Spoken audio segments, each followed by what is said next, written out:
In today's video, I'm going to talk about the state of the game for Rise of Kingdoms, and are the developers doing the things that they would need to do to make this a game we still all want to be playing 5 years from now. Stick around for this video where we break it down, what's working, what's not working, and what I think would make this game next level.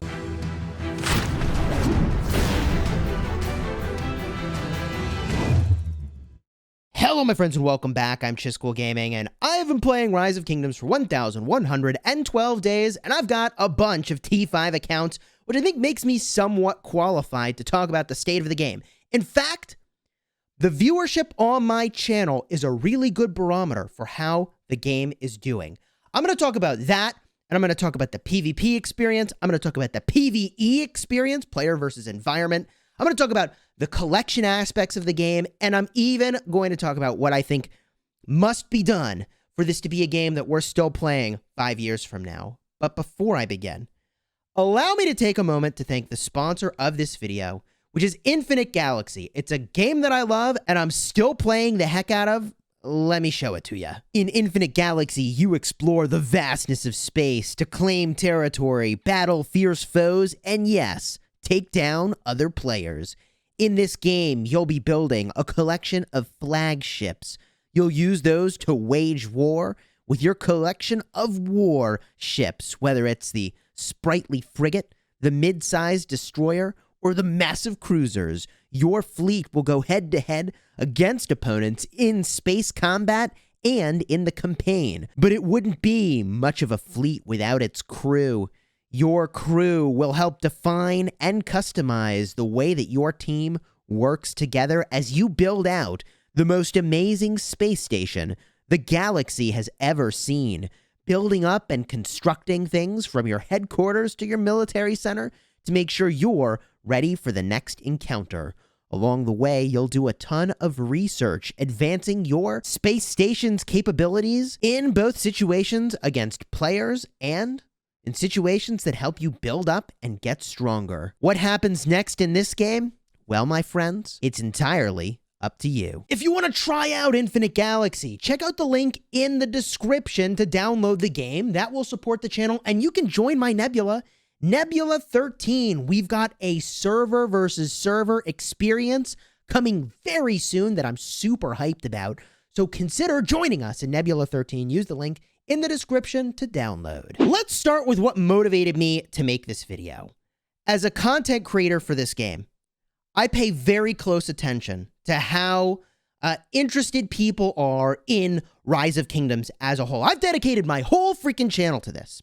And I will make the argument that the viewership that I'm getting on my channel is a really good barometer for people's level of interest at the game in any moment in time. And that's in part because I have covered just about every single topic that you can cover in this game. I have made daily videos, technically more than averaging a video a day, closer to like 1.5 videos a day for like 3 years. Okay, so when views on my channel are going down, it's a really good indicator that something is up and that we're between hype cycles. And that's exactly where we're at now. In fact, if you ask any Rise of Kingdoms content creator, they will tell you that their viewership on their older videos is generally down, and their viewership on their newer videos is like, maybe if they have a good topic for the video, it's doing well, but otherwise their viewership is down. In fact, how down is viewership? I'll tell you exactly how.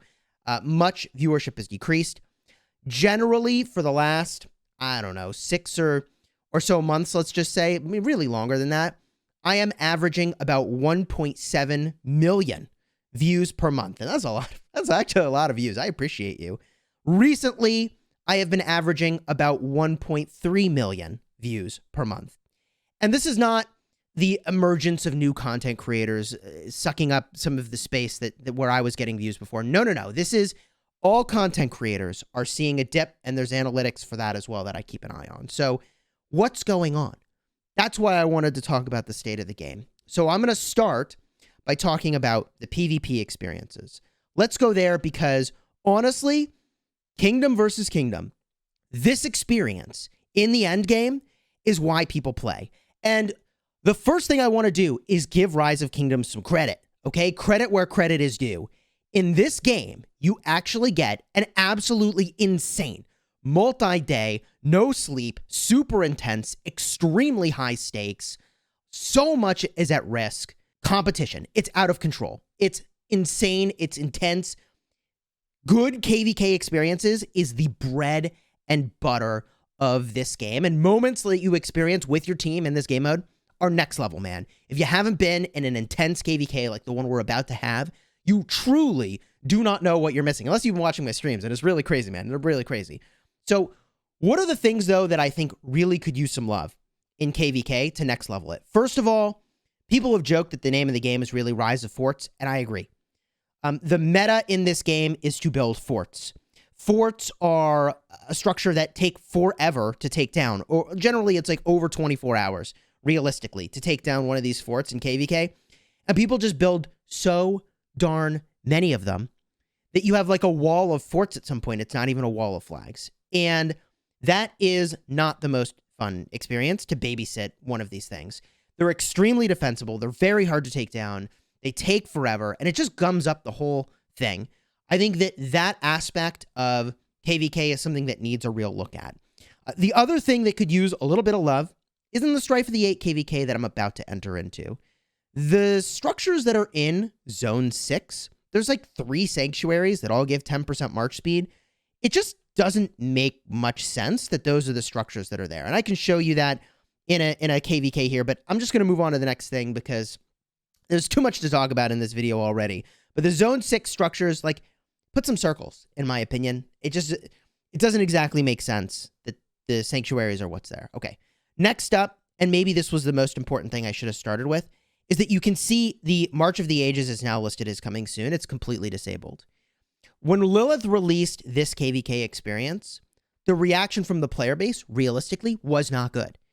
And without getting too in-depth as to what's going on there, I think that it is imperative that Lilith continues to deliver fantastic KvK experiences. This must be the bread and butter. This is the center of the Rise of Kingdoms universe. This is the promise of the game, in my opinion. And I think the idea they had behind March of the Ages was actually sound. And let me tell you what I mean by that. There are literally every other game in this genre. Like almost every other game in this genre has a KvK experience that is like March of the Ages, if you can believe it. The core of the game experience is basically March of the Ages. And the reason this player base didn't like March of the Ages, which many people really love in other games, is that once you've experienced the free movement that this game has, where you can send any march anywhere, anytime, and it's not just like pick target, attack, watch lines go to target, hit target. You see a little flash on the screen for a second, and then that marches back, and you look at a report, right? Like, once you've done something other than that, which is the premise of this game, it's very hard to go and have a KvK experience like this. So if I had to guess, they were looking at like, wow, look at what all these other people are doing. It works so well for them. We should have one like that. It'll probably work. And it didn't work for this audience because that's not how this game is built. And the players that are in this game like that you can teleport to the action, have 2 hours of crazy fighting, go back to Zone 4 and go to sleep at night. Whereas in these other games, it's much more time-consuming and very purposeful, and you go to some station out somewhere and you march there, and it takes 2 hours, and then you do stuff there for a couple hours, and like it's a very different experience. I don't think it worked for this audience, right? Lilith must deliver these amazing KvK experiences, but there's more to talk about because this is not the only PvP experience, player versus player. Another is Ark of Osiris and Ark of Osiris League. I actually think that Lilith has done a really good job with Ark of Osiris. This was a game mode that when they added it was exactly what the game needed. It has continued to be awesome. I think the thing that they really need to do is add some new maps. We need, over time, some new and challenging different puzzles to solve with regard to how we're playing and to have a new meta to crack. I think that would be really fun. I also think one very important thing for Ark of Osiris is that when you're in Ark of Osiris League, or even for Ark of Osiris, when you go to battle, you should get your Hall of Heroes troops to play with. Now, for those of you that don't know, when you're in KvK and you're fighting, there is a Hall of Heroes. You get back some number of troops that have died at the end of the season. Well, people are like dodging KvKs in order to play their Arc League. This doesn't make any sense at all. If the bread and butter of the game is KvK, people should be able to have their cake and eat it too, man. They should be able to go all in on KvK and then still be able to play Arc League because at least they get half their dead troops back. In my opinion. This is just my opinion. I'm not trying to rant. I'm just saying that's a change that I think would be really logical and really fantastic. And you could make the argument like, well, people will just pay to train more troops. But the thing is, not everyone will. And a lot of KvKs will be ruined because some number of kingdoms and players are just going to say, I'm not going to play because I need the troops for Arc League. People, it's more fun if you can have your cake and eat it too. People play games for fun. You should have both. Up next, player versus player experiences. Recently added to the game in the grand scheme of things is Champions of Olympia. Now, Champions of Olympia should feel really fun. And it definitely improved with the last change that they made. The skills make more sense. They actually take a lot of skill to deploy. The surrender option is good, so you're not wasting a bunch of time. You need less wins to get your rewards. It's less grindy. All of that is good. But somehow, this game mode for me is less enjoyable than I would have expected. And it's weird. I think that the problem I have with this game mode is that it's way too much micromanagement. You really do need to play all 3 of your marches incredibly well. Sometimes you need to be in a bunch of different places on the map all at once. And it just is kind of stressful, like looking here and looking there and being everywhere all at once. And maybe that's just not my kind of thing, okay? But if you actually had like one march and you use the skills more frequently, like, I don't know. I feel like that would be less stressful and less micromanagey and less exhausting than what we have here, because I think there's a lot of potential here, and I'm not asking them to just like go remake games that already exist. So I know that there's like a balance there of like what they're doing. So maybe this is just personally not for me. And I don't even think that just adding a leaderboard would solve everything. But I will say that one of the other things that would make this game mode next level, in my opinion, is that if matchmaking was not based on gear, but was actually based on skill, that would make it so you're actually fighting opponents where you're not going to get blown out, or sometimes you blow out the enemy, and you actually have some good fights, and good fights, in my opinion, that are evenly matched are what make this game fun, not just like dominating your opponent and then going into the next one and dominating your opponent. So my opinion about Champions of Olympia and where it's headed, I think definitely a step in the right direction, and I hope that they take a little bit of energy, maybe, to do some other stuff with this, because I think there's a lot of potential. Now, another PvP, and you realize, because the game's been out for a while, there's a lot of these game modes, player versus player. Sunset Canyon, man. Now, I have been a pretty vocal advocate that this is not my favorite part of the game. In fact, it's probably my least favorite part of the game. And let me just say, I am so happy. So happy that the rank rewards are basically meaningless. Because if these rewards had even one universal legendary commander sculpture in there, people would lose their freaking minds. There would be so much drama. There's already a ton of drama around this game mode in different kingdoms. And there's been some in our kingdom where, like, dude, if you attack somebody 7 times, of course it's going to piss them off, right? Like, there's so much weirdness around this stupid game mode that has basically no meaningful reward of any kind at the top end. Just thank goodness that this reward is not more meaningful. So this is a situation where maybe it's like, hey, maybe this game mode's just not for me, okay? And that I can accept. And most people, I think, just do this by hitting challenge. They queue up. They hit whoever they're going to hit. And that, see, now I feel bad because it's going to be like I'm picking on somebody in a video here, right? But I just like pick somebody. I swear I'm not picking on this particular person, right? They just smash the button to get it done and just collect your reward. And that is the nice thing about this particular event. And what I want to say that is very important for the next part, where I'm going to talk about the player versus environment stuff. For the things that players feel like they have to do because there's a reward that is meaningful enough that they feel like they have to get it. If you've already beaten the game mode or done it a lot, you need a way to skip all the grind to just get to the reward. That, I think, is really important. The final thing I'll just say about this is that VIP 18 really threw off the balance here for like who wins and who doesn't. And I don't know if that's a good thing or a bad thing, but I'll just say that it is heavily dominated by who has VIP. Now, I want to shift gears, as I promised, and talk about the player versus environment experiences in this game, which there are a lot of them. And I like that there's a lot of them. One of the first ones I need to talk about just happened, and it's been kicked off the event board because it's already over, but it is the Chisgule Crisis and Chisgule Assault. Now, the Chisgule Assault I actually really like. That's where you like zerg a boss really quickly with a bunch of people, and that's what I like about it. It's fast, it's not too complicated, you do it, it takes a small amount of skill, and you get a solid amount of rewards for the time that you spend. I'm in, baby. And I'm not saying I don't want hard experiences. What I'm saying is that some of these experiences get really, really repetitive. One of those is Chisgule Crisis, and in other games, the way that they get around the repetitive nature of this is they release new challenges, and you don't have to do the old ones anymore because you don't need the stuff from the old events. But in this game, you always need these rewards they're giving you, because unlike loot that's giving a higher and higher item level, like you would get in other games, you do harder and harder dungeons, and you stop grinding the older ones because you don't need it anymore. In this game, you always need the rewards that they're giving you, so you have to always do them.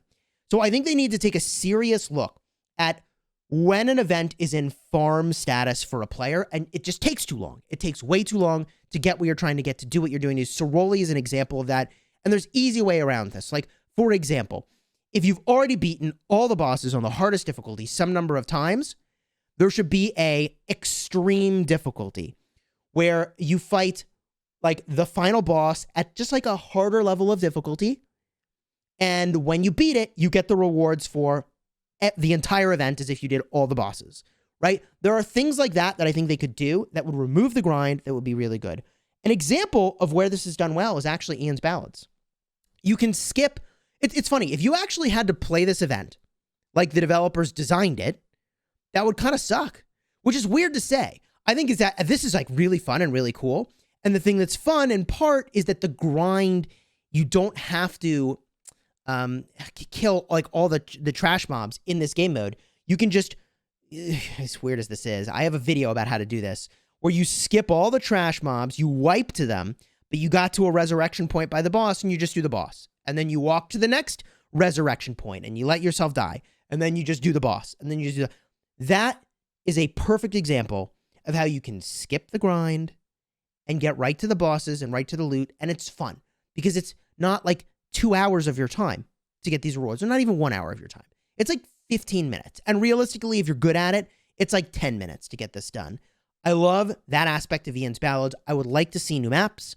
I would like to see them continue to make this a world in which you can quickly get to the good stuff and that it's not too grindy, okay?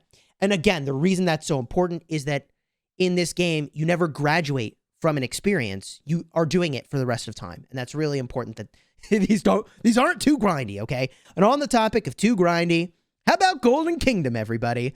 Golden Kingdom is just around the corner, and it's 20 floors of fun. And by fun, I mean, I think people feel that this is generally very tedious once you're in the end game.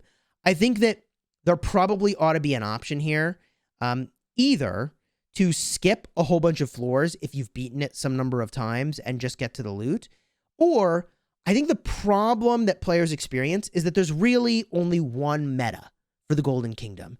You go and you get the freaking fervent tactics and you just win. And there's really only one way to play this game mode.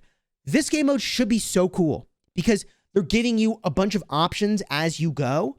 The challenge is that there's really not options. There's no strategic depth to the choices that you're making. There are better and worse choices, but there's not like multiple styles of gameplay that emerge because of the choices you make. You either pick the meta or you don't, and if you do, you're more likely to win. If you don't, you're more likely to lose. I think there's a lot of potential behind the Golden Kingdom to eliminate some of the grind. The idea is cool.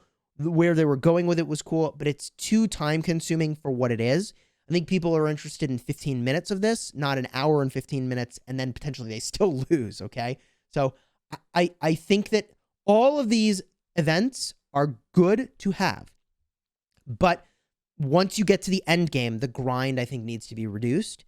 And when you're leading up to the end game, it's just all cool stuff. You're getting higher difficulty. You're getting more rewards. It makes sense. The final PvE experience I want to talk about is Camps and Keeps. These are a source of so much drama, and the loot is not even all that good anymore. I don't do these anymore. The rewards here are not all that exciting. for the amount of time that you spend. And I think that that's okay, because in the early game, they're really good.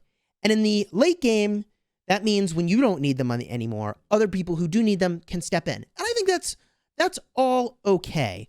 Do I wish, though, that there was like something I could be doing with these and really enjoy? Yeah, I think it would be cool if there was. But I think that right now, these rewards are just like not all that exciting for me and are not what I need. So I'm not doing them, which I don't know. I mean, I think there's an opportunity with these camps and keeps to do something else. Now, already, this video is way longer than I expected, but we need to talk about your collection, your individual account, and its progression. There's a couple things I want to talk about. I want to talk about commanders. I want to talk about equipment. Those are the big ones. Commanders. First of all, I like that we have a lot of variety in this game.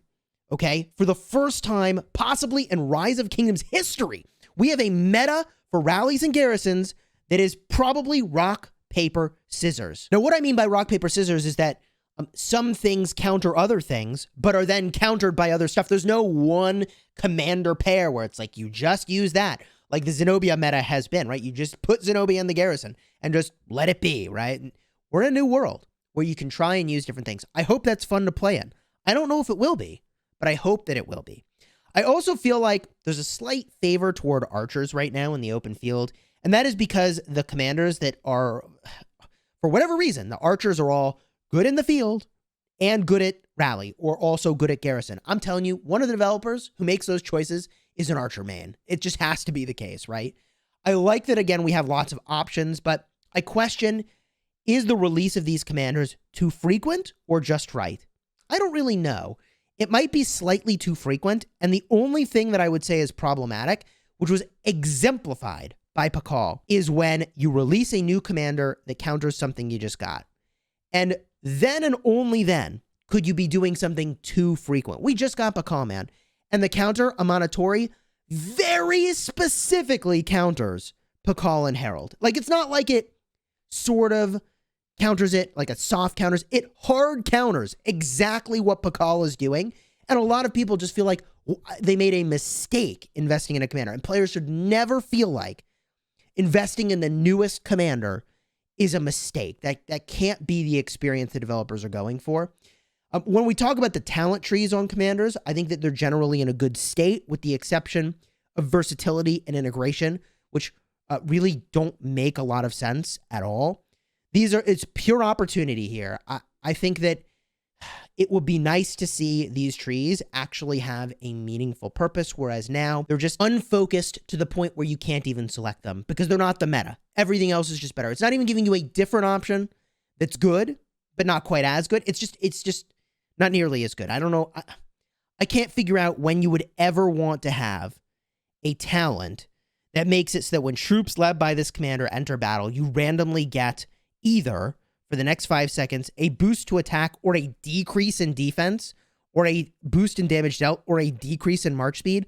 Why am I spending talent points for that gamble? It's not even giving me so much of a buff when I get lucky that it is worth picking. If this gave me 100% damage dealt, which it'd be broken, it'd be so good, right? Or it gave me minus 50% march speed. Like, I'm not saying I want it to be that, but like there'd be a reason to choose it if it was like really extreme and it did something, but it doesn't do anything. And anyways, versatility tree is so unfocused to the point that it's really not all that helpful for much of anything. And maybe there's some actual talents in here you would pick at some point, but I just don't know what they are. Like, I don't know there's no reason to use El Cid for gathering. So having this in here doesn't really help me.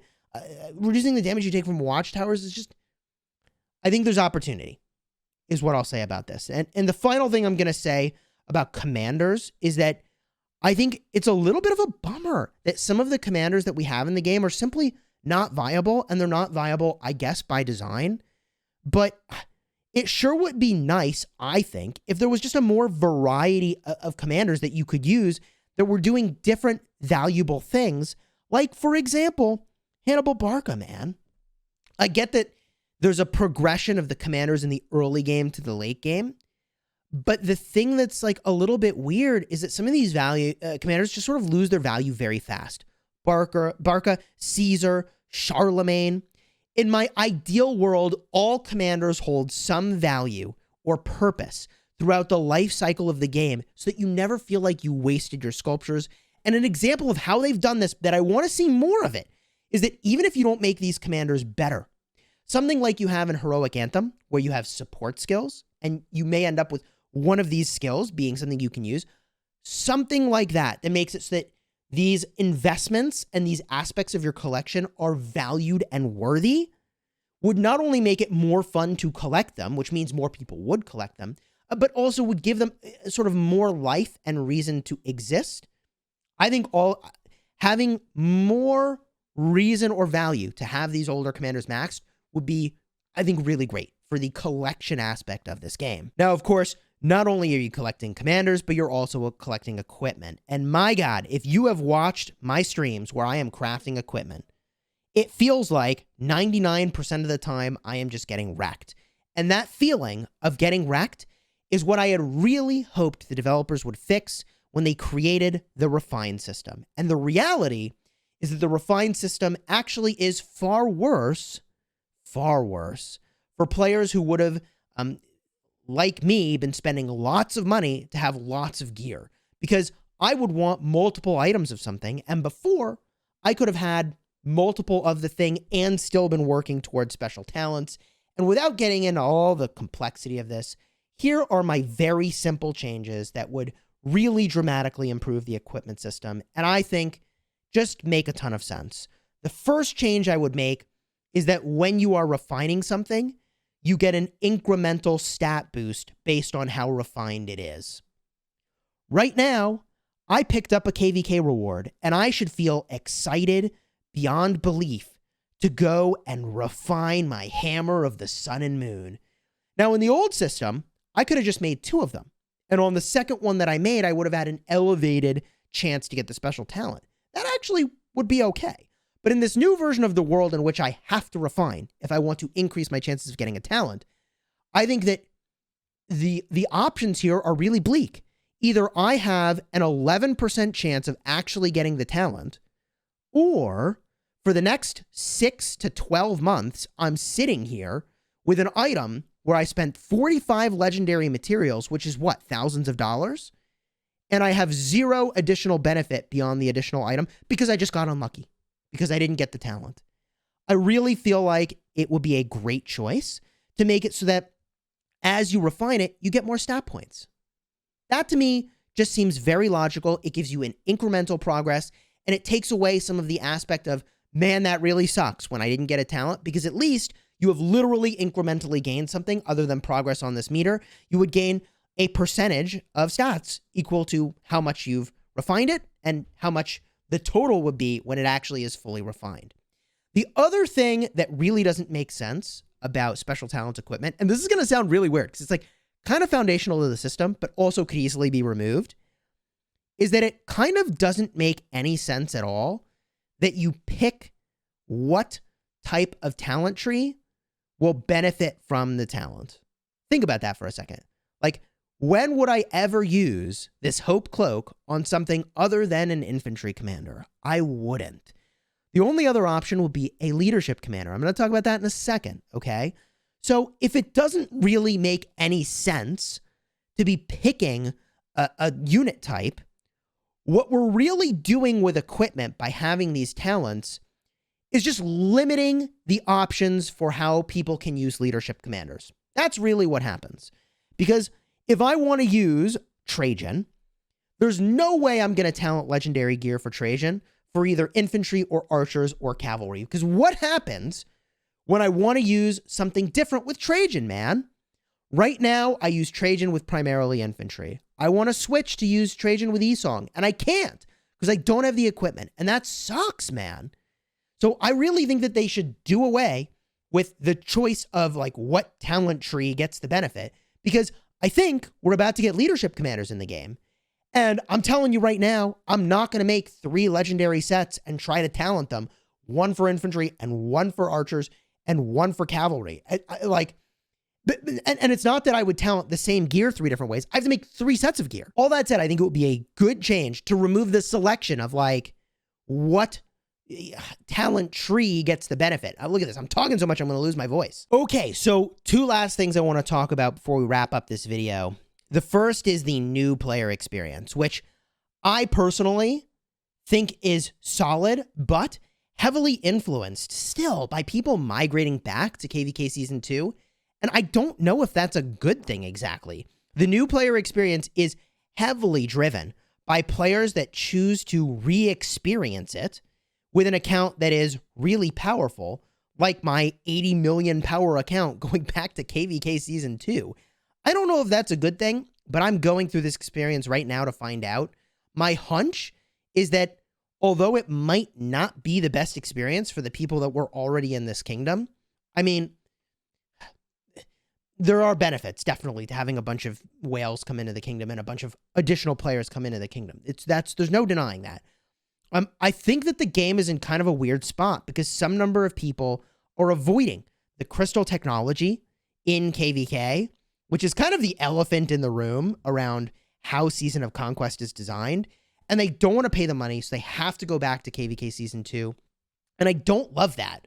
I really don't love that aspect of Season of Conquest. And I think that I don't know that it makes financial sense for Lilith to do this, but I don't feel like people should have to migrate in order to avoid crystal technology because that makes the game unfun for them. So I think it would be pretty chill if there was a Season of Conquest game mode that you could choose that didn't have crystal technology. And honestly, like so many people migrate back to KvK Season 2, what if you just put the KvK Season 2 map in here with no crystal tech? I mean, look, I know that's an oversimplification and it's easy to make statements like that, but obviously crystal tech is something I needed to talk about at some point in this video. I actually forgot to do it in the earlier portion, and here we are because people dodge crystal tech to go back to KvK Season 2, and it messes with the new player experience, but the people that want to dodge crystal tech need a way to do it, so there's this weird dynamic going on. I don't have a solve for it, but it's in the state of the game right now. And now I want to talk about what's next for the game. Rise of Kingdoms has announced that a PC version of the game is coming. This is a huge investment by Rise of Kingdoms. My sincere hope is that it attacks multi-instancing and botting because both of those are present in the game and very, very toxic for the game, in my opinion.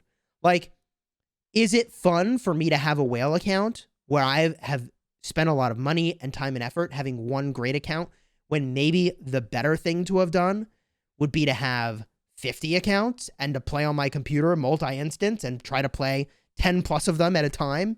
Like, there's some real weirdness there that I hope the PC version starts to incrementally tackle. The other thing that I hope for the future of this game is that they release new KvKs that are truly, genuinely very fun. I think that the developers can definitely accomplish that. Heroic Anthem was really fun.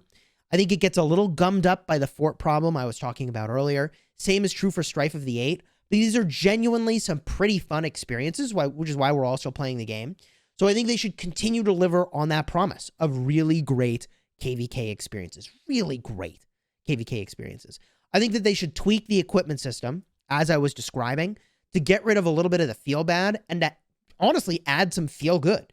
As you're crafting, you actually get something other than a progress bar. I think would be pretty cool. Or you get really lucky, or you get, just the progress bar, right? And I'm going to close on this one thought about player feedback sometimes being really accurate, which is that, in the interview with Baba that I covered, Baba spent over $2 million on the game at this point. I'll have a card up in the top where he was interviewed by the developers. Baba said Vikings would be cool. And people agreed. Players said, yeah, Vikings would be freaking cool, man. And so the developers, they actually made Vikings. And people have been saying for freaking ever, man, that they want new civilizations and they want new epic commanders. And what do you know? Lilith put in new epic commander. They put in the Viking civilization. And I'm telling you, I can't say for sure because I don't have Lilith's data, but I have my data. And my channel, let me tell you, when the channel's in a low, I'm pulling down sometimes 80,000 views or less every 2 days. And that's a number that, for whatever reason, YouTube likes to look in a 2-day time frame. And when these Vikings came out, man, I was peaking around 160,000 views. People went nuts for the new civilization. It made for a great marketing push. It made for a great player experience. I kind of wish the legendary commander that they added was a little bit better, but the epic commander's right on point, and the new civ is cool. Sometimes the players do know what's best for the game. Not always. And maybe what I'm saying in this video isn't right, but I hope that I have accurately captured the state of the game at this moment in time and where I think it could go and what I think it could be. Do I think Rise of Kingdoms is going to disappear anytime soon? No, I don't think that it is. But do I think that the developers need to continue to deliver on the promise of great KvK experiences and great new player experiences and great ongoing PvE content that sustains us between them, that is not too grindy? Yes, I think all of that is necessary, and I think it's all very achievable. I hope you enjoyed this video. It was a lot longer than I intended, so if you did like it, throw a like on the video. It's free to you and supports the channel. And if you're looking for that interview with Baba, seriously, tap the little info button up top. I really enjoyed reading that, and I think you will too. And until next time, you have fun smashing the kingdom.